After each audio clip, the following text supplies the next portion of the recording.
தமிழகத்தில் அடுத்த 3 மணி நேரத்தில் 9 மாவட்டங்களுக்கு மிதமான மழைக்கான வாய்ப்பு இருப்பதாக வானிலை ஆய்வு மையம் தெரிவித்துள்ளது.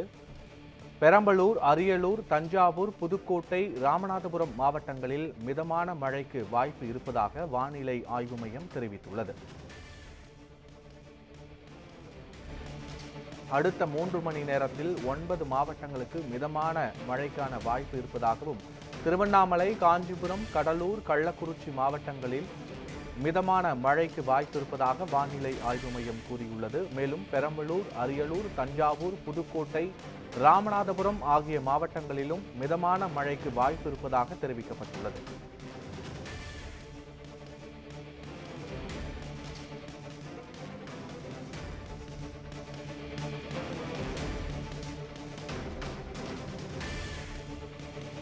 தமிழகத்தில் அடுத்த 3 மணி நேரத்தில் 9 மாவட்டங்களில் மிதமான மழைக்கு வாய்ப்பு இருப்பதாக வானிலை ஆய்வு மையம் கணித்துள்ளது.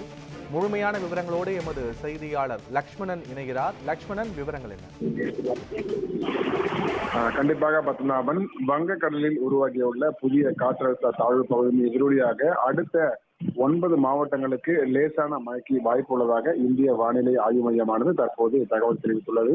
குறிப்பாக தமிழகத்தில் பார்த்தோம் என்றால் அடுத்த 3 மணி நேரத்தில் திருவண்ணாமலை, காஞ்சிபுரம், கடலூர், கள்ளக்குறிச்சி, பெரம்பலூர், அரியலூர், தஞ்சாவூர், புதுக்கோட்டை மற்றும் ராமநாதபுரம் ஆகிய மாவட்டங்களுக்கு அடுத்த 3 மணி நேரத்தில் லேசான மழைக்கு வாய்ப்புள்ளதாகவும் தற்போது தகவல் தெரிவித்துள்ளது. குறிப்பாக பார்த்தோம் என்றால் கடந்த ஒரு மாதங்களாகவே வங்கக்கடலில் உருவான புதிய காற்றழுத்த தாழ்வு பகுதியானது புயலாக பலப்பெற்று கடந்த ஒரு வாரங்களாக பலத்த மழையானது பெய்து வந்தது. அதன் தொடர்ச்சியாக இந்த பெஞ்சன் புயல் தாக்கத்திலிருந்தே பொதுமக்கள் இன்னும் மீண்டு வராத நிலையில் மேலும் காலை 8:30 மணி அளவில் வங்கக்கடலில் புதிய காற்றழுத்த தாழ்வு பகுதியானது இன்னொன்று உருவாகியுள்ளதாக இந்திய வானிலை ஆய்வு மையமானது தற்போது தகவல் தெரிவித்திருந்தது. அதன் தொடர்ச்சியாக தான் அடுத்த 8 மாவட்டங்கள் முடிந்து 9 மாவட்டங்களுக்கு லேசான மழைக்கு வாய்ப்பு உள்ளதாகவும் தற்போது இந்திய வானிலை ஆய்வு மையமானது தகவல் தெரிவித்துள்ளது. குறிப்பாக இந்த புயலின் எதிராக, அதாவது இந்த காற்றழுத்த தாழ்வு பகுதியின் எதிரொலியாக பார்த்தோம் என்றால் 11, 12, 13 ஆகிய 3 நாட்களுக்கு மட்டுமே மிதமான மழை முதல் பலத்த மழை பெய்யக்கூடும் எனவும், மேலும் தமிழகத்தில் ஓரிரு இடங்களில் மட்டும் மிதமான மழை முதல் பலத்த மழை பெய்வதற்கான வாய்ப்புகள் உள்ளதாகவும் கூறப்பட்டிருக்கிறது. குறிப்பாக இந்த புயல் பொறுத்தவரையுமே இலங்கை மற்றும் தமிழக கடலோர பகுதிகளில் கரையை கடப்பதற்கான வாய்ப்புகள் உள்ளதாகவும் கூறப்பட்டிருக்கிறது. குறிப்பாக 3 நாட்கள் இதனுடைய நகராக இருக்கக்கூடும் எனவும் எதிர்பார்க்கப்படுகிறது.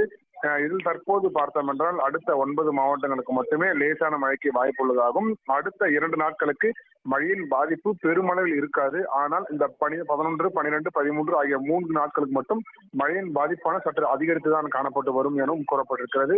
ஆனால் இந்த பெஞ்சன் புயலின் தாக்கமானவரை இந்த வருகின்ற அந்த வங்கக்கடல் உரையில் உள்ள புதிய காற்றழுத்த தாழ்வு பகுதியான தாக்கமானது இருக்காது எனவும் ஒரு தகவலானது தெரிவிக்கப்பட்டிருக்கிறது. இந்த புயல் பொறுத்தவரையுமே லேசான முதல் மிதமான மழைக்கு மட்டுமே வாய்ப்பு உள்ளதாகவும், அதிகபட்சமான பெரும் பாதிப்பு ஏற்படுத்தாது. தமிழகத்தை பொறுத்தவரை பெரும் பாதிப்பு இல்லாமல் இலங்கை பொறுத்தவரை லேசான பாதிப்புக்கு வாய்ப்புகள் உள்ளதாகவும் கூறப்பட்டிருக்கிறது. ஆனால் அந்த காலநிலையை பொறுத்தவரையுமே தமிழகத்திற்கு ஏற்படுவதற்கான வாய்ப்புகள் உள்ளதாகவும் கூறப்பட்டிருக்கிறது. ஆனால் பெஞ்சன் புயல் தாக்கமானது இந்த தாக்கத்தை வரை கொஞ்சம் குறைவாக தான் காணப்படும் எனவும் தற்போது இந்திய வானிலை ஆய்வு மையமான தகவல் தெரிவித்துள்ளது. பத்மநாபன், விவரங்களுக்கு நன்றி லக்ஷ்மணன்.